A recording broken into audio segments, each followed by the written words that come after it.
En este momento, Moscú sufre el ataque más terrible de Ucrania. Los drones burlaron la defensa aérea y golpearon el corazón de Rusia. El cielo sobre el Kremlin se iluminó con explosiones. Pánico en las regiones. Sirenas y explosiones resonaron por toda Rusia. Truenos en las tierras ocupadas. Ucrania recupera lo suyo. Explosiones en Crimea y en la región de Lugansk. Las fuerzas ucranianas destruyen armas clave de Rusia. Se ha dado la orden. Ataques ucranianos borran depósitos de munición e Iskanders. La defensa aérea rusa es impotente. Los flamencos ucranianos reducen a ruinas las bases enemigas. Sensación. Ucrania prepara operaciones especiales fuera del frente. Transnistria y Bielorrusia están en la mira. Kiev lanza una advertencia contundente. El Kremlin pierde el control. El gran juego geopolítico ha comenzado. Impactante. Ucrania podría ser blanco de misiles iraníes. Alianza secreta entre Moscú y Teherán. Surgen pruebas impactantes. La gran tormenta geopolítica cobra fuerza. El mundo está al borde de una nueva crisis. Europa se prepara para la guerra, una señal potente para Moscú. La OTAN inicia maniobras masivas cerca de Rusia. Finlandia se vuelve la fortaleza de acero de la alianza. Rusia observa con nerviosismo. Todo esto a continuación en nuestro programa Punto Crítico. La guerra estalló justo en el corazón de Rusia. Moscú despertó con sirenas y el zumbido de drones. La capital rusa sufrió un ataque masivo de drones. El cielo sobre la ciudad se ilumina con la defensa aérea mientras los vecinos graban todo con sus móviles. Pero esto no termina aquí. La ofensiva de fuego se extendió a otras regiones del agresor. Los drones atacan objetivos estratégicos, bases y servicios clave. El sistema de defensa ruso se cae a pedazos. ¿Qué fue exactamente el objetivo de los ataques? ¿Dónde hubo explosiones? ¿Y por qué la defensa rusa no estaba lista para esta operación? Lo analizamos ahora mismo. Uno de los ataques más largos contra Moscú en toda la guerra. El ataque a la capital rusa dura ya más de 24 horas. Por primera vez, Ucrania lanzó más drones contra Rusia que Rusia contra Ucrania. El ataque con drones a Moscú continúa desde hace horas. 16 drones ucranianos fueron derribados al acercarse a la ciudad. Aún así, no sonaron las alarmas ni en Moscú ni en sus alrededores. Sergei Sobyanin informó personalmente sobre la situación de los drones. Los avisos en el Telegram del alcalde vuelan más rápido que las noticias. 9:19. La defensa aérea destruyó 4 drones que se dirigían a Moscú. Los servicios de emergencia trabajan donde cayeron los restos. 9:34. La defensa aérea repelió un ataque de 14 drones. Los servicios de emergencia trabajan en el lugar de la caída. 9:43. 8 drones que iban hacia Moscú han sido destruidos. Los servicios de emergencia trabajan donde cayeron los restos. Putin se esconde en un búnker en Valdai. La élite de Moscú huye de la capital y los militares refuerzan el Kremlin con toda la defensa aérea disponible. Ahora hay unas 100 torres para sistemas de defensa Pantsir rodeando Moscú. Esto es casi el doble de lo que protegía a la capital rusa en el 2025. En general, se ha creado un anillo de defensa aérea de 50 kilómetros alrededor de Moscú. Pero ni siquiera eso puede con el ataque masivo de las Fuerzas Armadas de Ucrania. Las unidades de misiles rusas derriban drones justo sobre barrios residenciales. Los residentes de Vnukovo, cerca de Moscú, se quejan de las incesantes explosiones y de la metralla que les cae encima.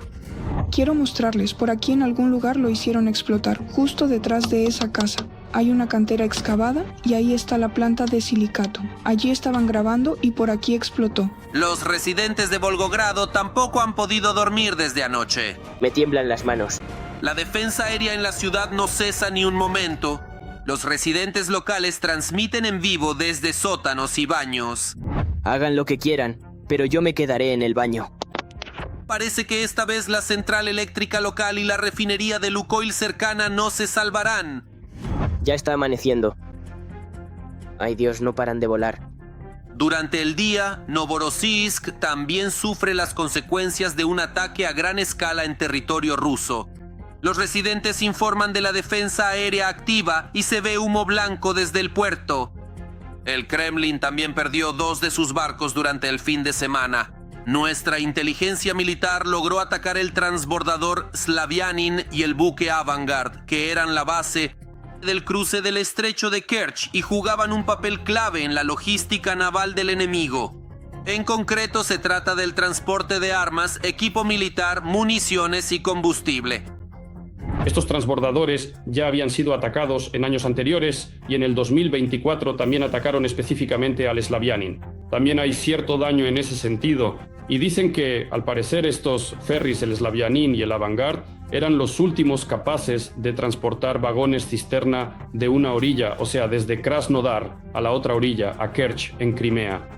Los ocupantes no tienen paz ni en tierra, ni en el agua, ni en el aire.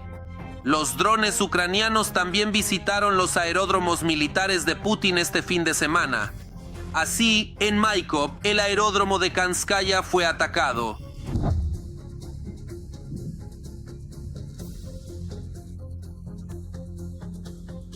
Además, en la región, los drones atacaron empresas de defensa en Nevinomysk y Kirovochepetsk.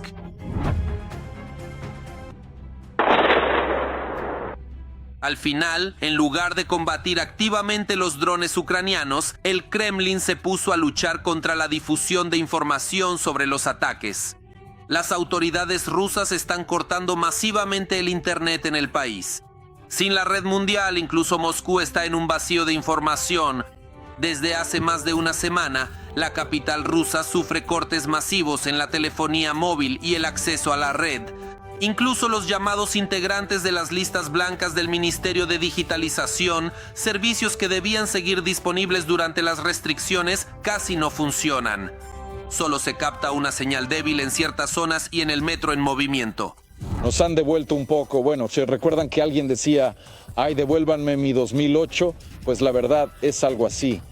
Y lo que viene será mucho peor. Rusia regresa a la edad de piedra a pasos agigantados. En el año 2026, los moscovitas compran buscapersonas, mapas de papel y teléfonos fijos. Aún más radical, mencionan que las ventas de buscapersonas, teléfonos fijos tradicionales y radios de comunicación han subido hasta un 70% solo durante esta semana, lo cual ha sorprendido a muchos. Con los fallos de conexión y los bloqueos de Internet, la gente vuelve a los métodos de comunicación antiguos. Y los mapas impresos están reemplazando al GPS. Falta poco para que en lugar de taxis empiecen a usar carruajes. Y los moscovitas no se escribirán por Telegram ni por Max, sino por palomas mensajeras. Fuertes explosiones en los territorios ocupados. El ejército ucraniano lanza ataques precisos y devastadores contra la infraestructura militar enemiga. En Lugansk, un enorme depósito de municiones voló por los aires y en la Crimea ocupada fue destruido un lanzador de misiles Iskander. Las defensas antiaéreas rusas no saben qué hacer. Sus sistemas simplemente no pueden con los misiles ucranianos Flamingo. Estas aves de fuego son una verdadera pesadilla para el ejército de la Federación Rusa. Ucrania elimina metódicamente las posiciones enemigas, debilita su logística y acerca la liberación de sus territorios legítimos. Cada operación de este tipo es un paso más hacia el regreso de la bandera ucraniana a las ciudades ocupadas. Las tropas ucranianas intensifican su campaña de ataques. Bajo fuego se encuentran objetivos logísticos y tropas enemigas. Todo va según el plan. Putin y el Ministerio de Defensa no dan abasto fabricando nuevos misiles y drones. Nos han pedido reducir drásticamente la producción de lo que el frente necesita. Ataque a un almacén de Shaheds y a un punto de despliegue modificado de las Fuerzas Armadas rusas en el aeropuerto de Donetsk. ¿Estás grabando? Sí. Se escuchan potentes explosiones en la región ocupada de Lugansk. En el video se oye cómo detona un almacén de misiles para la defensa antiaérea enemiga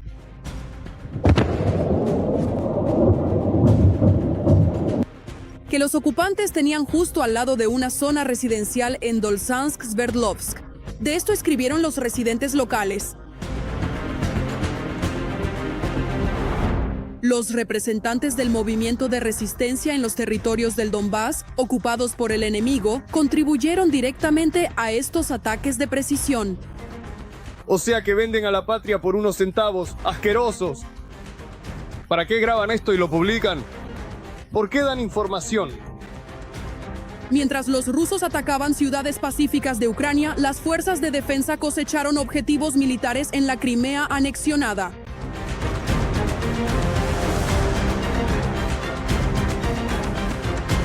Allí, unidades de las Fuerzas de Operaciones Especiales con drones de largo alcance alcanzaron lanzadores Iskander.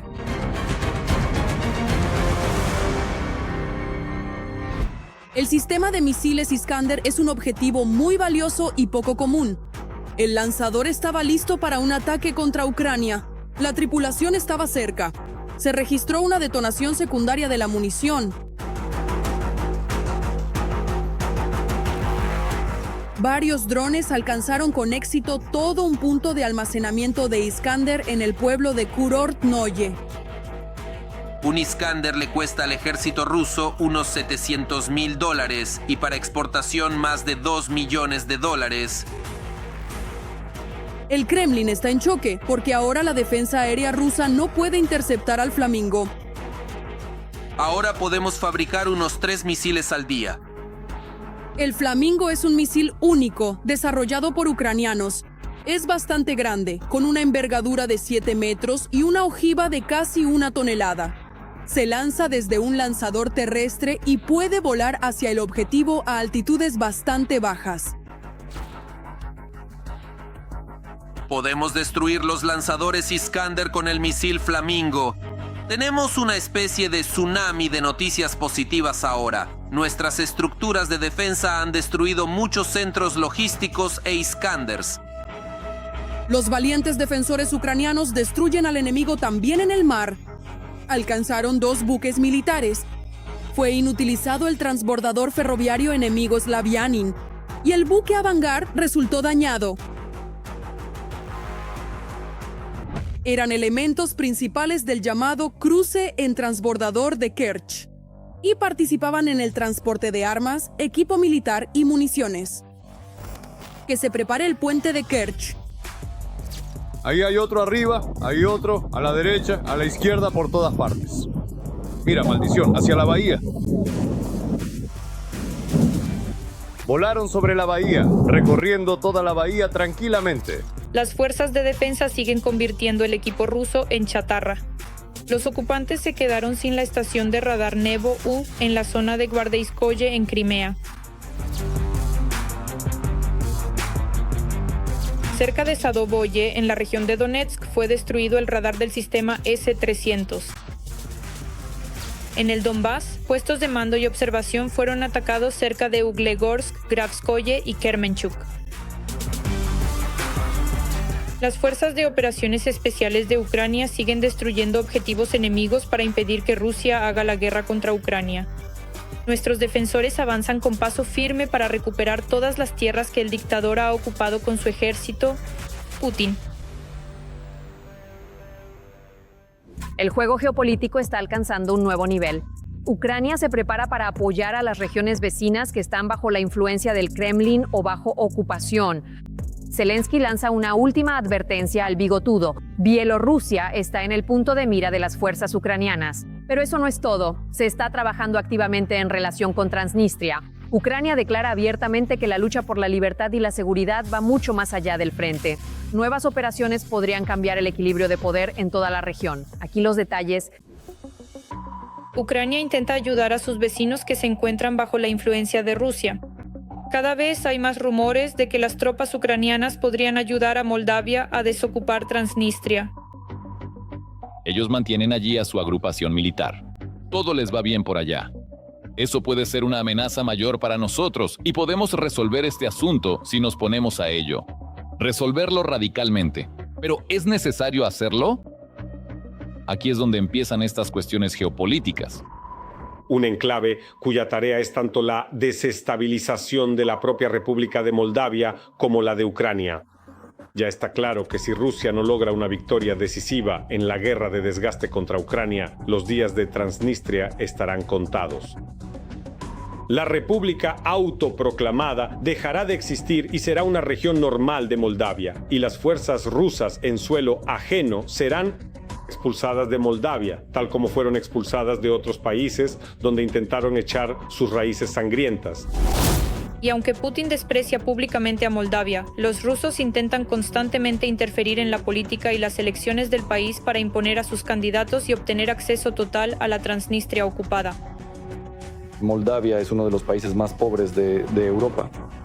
Hasta hace muy poco era el país más pobre de toda Europa. Ahora Ucrania ha ocupado ese lugar de honor. Para nosotros, la presencia de este país en la CEI no tiene gran valor. Ellos necesitan que aquí en Moldavia haya una, ¿cómo decirlo?, crisis política, una demanda política de un gobierno que sea capaz de negociar. Otro país en cuyas elecciones ya están interfiriendo los rusos, Hungría. Los estrategas rusos intentan promover la reelección del actual primer ministro Orbán y basan su campaña y política en el odio hacia Ucrania. No queremos que los ucranianos nos arrastren a su guerra. No queremos que los húngaros vayan a morir por Ucrania. No queremos que nuestros agricultores se arruinen. No queremos que Europa se convierta en su nido de mafiosos. No queremos que el dinero de los húngaros se envíe a Ucrania. En Ucrania se lleva a cabo una política antihúngara muy abierta. Y los ucranianos esperan que Bruselas y sus títeres húngaros presionen lo suficiente a Hungría para que adopte una postura que favorezca a Ucrania. Hungría suministra entre el 30 y el 40% de la electricidad importada por Ucrania. Y en este sector, el gobierno húngaro puede crearle dificultades a Ucrania. Sería mejor que los ucranianos recordaran esto cuando deciden en sus mesas de planificación si bombardear el oleoducto Druzhba o no. Así que lo tengan muy presente. El presidente Zelensky ya ha amenazado a Orbán para que deje de sabotear porque eso cuesta vidas ucranianas. Orbán, por su parte, se inventó una noticia falsa sobre amenazas a su familia. Simplemente los rusos nos matan, y nosotros debemos darle petróleo a Orbán porque el pobrecito no puede ganar las elecciones sin él. Esperamos que este individuo en la Unión Europea no bloquee los 90.000 millones, o el primer tramo, y que los soldados ucranianos tengan armas. De lo contrario, daremos la dirección de este tipo a nuestras fuerzas armadas, a nuestros muchachos. Que lo llamen y hablen con él en su propio idioma. Los ucranianos ya amenazan a mi familia, a mis hijos y nietos. Todos están bien, pero todo tiene un límite. En este momento mi familia se está reuniendo. Les pedí que se lo tomen en serio, pero que no tengan miedo. Aunque esto sea algo inusual en nuestras vidas, ya pensaremos en cómo adaptarnos a ello. Como vemos a Orbán, esto no le preocupa demasiado. No le preocupa mucho, al menos porque en una campaña electoral cualquier medio es válido. Incluso declarar a un país vecino como enemigo basándose solo en el hecho de que no quiere permitir la financiación de una guerra contra sí mismo. Se puede esperar, por supuesto, que cuando termine la campaña, el primer ministro de Hungría sea mucho más cauteloso en sus declaraciones y ya no exigirá que Ucrania acepte todas sus visiones políticas sobre el futuro, incluyendo las visiones sobre los vínculos con Moscú. Tras el despliegue del Oreshnik en territorio bielorruso y la ayuda para coordinar ataques con Shaheds contra Ucrania, el presidente Zelensky amenazó al autoproclamado Lukashenko con consecuencias por involucrarse en la guerra. Son fantasías de Lukashenko que lo ayudarán si continúa involucrándose en esta guerra. Es más, no estamos en el primer año de la guerra y ya es una guerra tecnológica. No usamos nuestros drones contra Bielorrusia porque no estamos en guerra con ellos. Lo recalco una vez más. No estamos en el primer año de la guerra y no tenemos que pensar en la fuerza viva y nuestros militares. Podemos controlar muchas cosas desde el territorio de Kiev. Por eso, tiene que entrar en razón, como dicen, sobrio, y no involucrarse en la guerra. Y después de que el presidente de Ucrania impusiera sanciones contra Lukashenko y se reuniera con la oposición bielorrusa, el dictador casi entra en histeria. ¿Cómo encajarle a la gente a través de periodistas o de quien sea alguna basura, perdónenme, de que todo estaría bien, pero las sanciones de Ucrania nos estorban? Bueno, si alguien se lo cree, dudo que sean los bielorrusos. Los bielorrusos son gente pragmática. Aliméntame y luego cuéntame lo que quieras. Vísteme. Si entendemos que los propios bielorrusos no apoyan en absoluto la elección política que Lukashenko tomó por ellos al usurpar el poder. Entonces, de hecho, la presión, tanto sobre Moscú como sobre Minsk, puede llevar tarde o temprano a un cambio de régimen. O al menos a que Putin no pueda o no quiera prestarle a Lukashenko asistencia en caso de nuevos movimientos de protesta en Bielorrusia. Pero al final, Putin ya no ayudó ni a Bashar al-Assad ni a Nicolás Maduro. Rusia se debilita cada día y esto lo sienten sobre todo los países donde han logrado infiltrarse las tropas rusas o el dinero del Kremlin. Y tal vez muy pronto los pueblos de estos países podrán recuperar lo que es suyo por derecho. Pánico en los cuarteles rusos. Las armas ucranianas son una pesadilla para Rusia. Las explosiones suenan en el frente y en la retaguardia enemiga. La base principal de Kiev son sus misiles y sistemas de ataque. Ni Londres, ni Washington, ni París pueden limitar el uso de este armamento. Ingenieros y armeros ucranianos están reescribiendo literalmente las reglas de la guerra moderna, creando misiles de largo alcance, drones de ataque de nueva generación y sistemas de precisión. ¿Qué novedades están ya operando en el frente y por qué los generales rusos están cada vez más nerviosos? Se lo contaremos a continuación. La ciudad rusa de Tula, a casi 500 kilómetros de la frontera con Ucrania, arde una planta de coque y productos químicos. ¿Y qué es esto que tenemos aquí?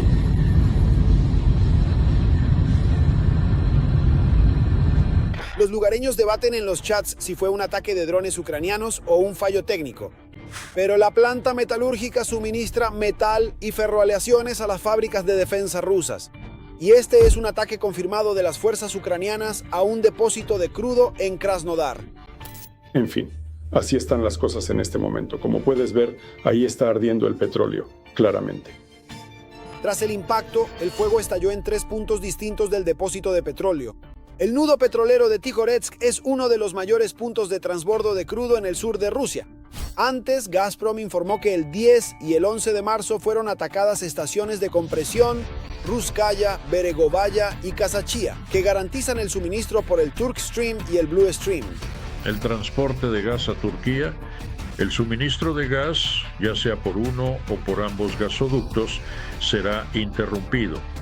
Esto en general representa un golpe bastante serio para los ingresos del gas ruso, que ya están disminuyendo progresivamente. Un día antes, las fuerzas ucranianas lanzaron el que quizás sea su mayor ataque reciente.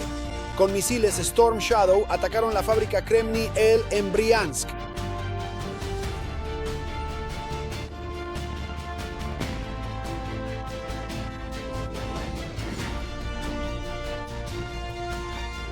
Kremni-El fabrica componentes para los misiles Pantsir e Iskander. Según el ejército ucraniano, al menos 5 misiles impactaron en la propia fábrica. Fue un ataque único contra el complejo militar ruso, ya que los impactos se corrigieron casi en tiempo real. Es el primer caso conocido en que un ataque a una empresa estratégica del complejo militar ruso se corrigió en tiempo real mediante drones. Altos cargos, pues, se hacen la pregunta del millón. ¿Dónde está la defensa aérea rusa? ¿Dónde está nuestra defensa? Primero, la defensa aérea se envió a proteger Moscú, la residencia en Valdai y San Petersburgo. Estos son los principales objetivos protegidos por las defensas antiaéreas rusas y, por supuesto, en el frente. Para el resto de la inmensa Rusia, la defensa aérea no es suficiente. Los ataques ucranianos con misiles y drones son cada vez más frecuentes y eficaces. Además de que Rusia carece de defensa aérea para cubrir todos sus puntos estratégicos, Ucrania ha aumentado mucho su producción de drones. El enfoque principal son los ataques profundos, los llamados golpes al interior del territorio agresor. En esto participan activamente los drones FP-1 y FP-2 que se modernizan constantemente casi en tiempo real. Ya hoy, el FP-2 alcanza los 200 kilómetros y el FP-1 hasta los 1000 kilómetros.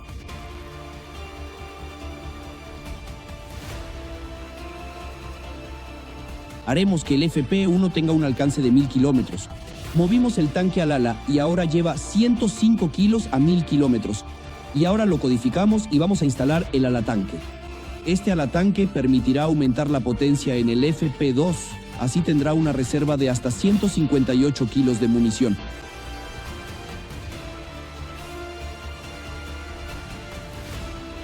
Actualmente, la empresa Firepoint produce 200 drones FP1 y FP2 al día, y este número seguirá creciendo. Como muestra la tendencia de los últimos meses en ataques con misiles y drones, Ucrania le ha quitado la iniciativa al agresor. Y como la mayoría de estas armas son de fabricación ucraniana, Kiev no necesita pedir permiso. Así que los ataques profundos contra el complejo militar industrial ruso solo aumentarán. Una bomba geopolítica está explotando ahora mismo. Ucrania se encuentra en el punto de mira de los misiles iraníes. Zelensky hace una declaración impactante. Hay pruebas al 100% de que el Kremlin ayuda a Irán a matar soldados estadounidenses. Un escándalo de escala mundial no ha hecho más que empezar. ¿Qué está pasando realmente en el Medio Oriente?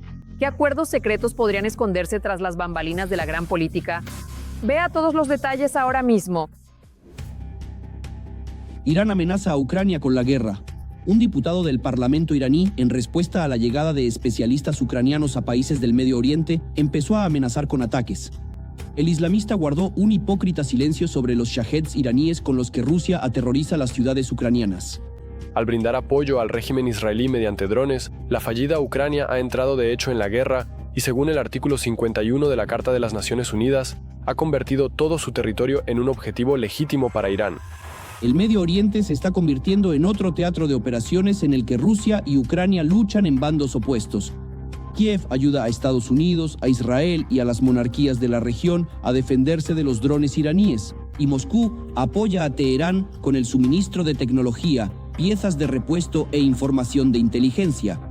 Rusia entregó a Irán drones y datos de inteligencia sobre las bases de Estados Unidos en el Medio Oriente. Tengo pruebas al 100% de que el régimen iraní los usó contra bases estadounidenses y contra los vecinos de Irán en el Medio Oriente. Los rusos utilizan licencias iraníes con las que han construido y fabricado una gran cantidad de drones. Ahora se los están devolviendo. En 2 semanas de combates, las partes enfrentadas han lanzado decenas de miles de bombas aéreas, misiles y drones. Estados Unidos e Israel continúan la caza de la cúpula del poder iraní.